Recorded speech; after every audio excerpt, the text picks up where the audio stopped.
The enemy fleet had surrounded the planet. Their weapons were ready, their orders were clear: destroy everything. But just as they opened fire, space itself cracked open, and from it came something they couldn't believe. A ship. No, a shadow. In the shape of death, silent, cold, untouchable. It didn't move, it shifted. They didn't know what it was. Only that it was human.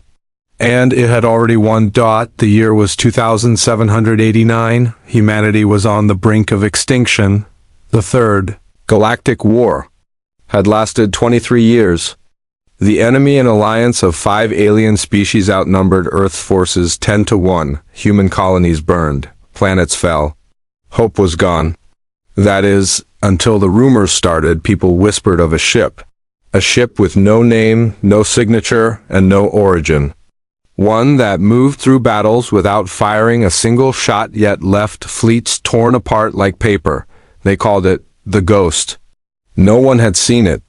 No one survived long enough to tell. Captain Raina Voss didn't believe in ghosts. She believed in firepower and tactics. As the highest-ranking officer in the shattered remains of the Earth Defense Navy, she was Earth's last shield. When command ordered her to evacuate Luna Base, she refused. She would stay. She would fight. But something strange happened during the final stand. The enemy fleet, 200 strong, just stopped. They didn't fire. They didn't move.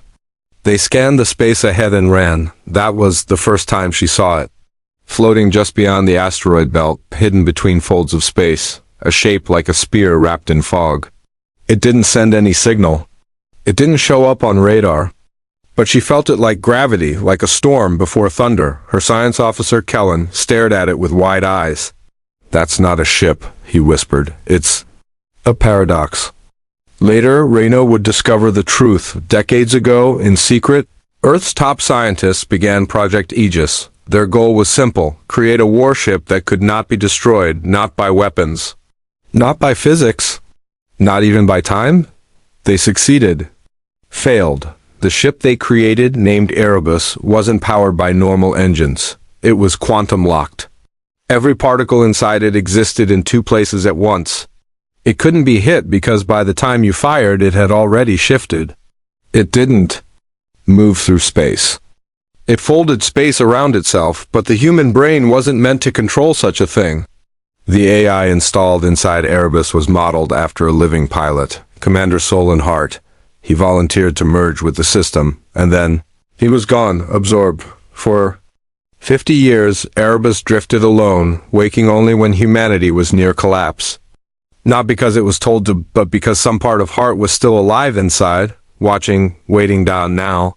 With the enemy preparing a final attack on Earth, Raina sent out a desperate signal. "We don't ask for salvation. Just the chance to fight." There was no reply. But the stars flickered and the Erebus arrived. The battle that followed was never recorded properly. The enemy fired first, but their shots turned back on them. Ships collapsed into singularities, time reversed in fragments. Beings screamed in languages that had no sound. And all around them, Erebus floated unchanging. It didn't fire a single weapon. It didn't need to. Raina watched as the last enemy dreadnought vanished, folded into a shape no living thing could describe. She turned to Kellen, her voice shaking. "What is that thing?" Kellen answered, pale as snow. "A human warship. Too advanced to follow. Too broken to stop." When it was over, Erebus did not return to Earth. It simply disappeared as if it had never been there.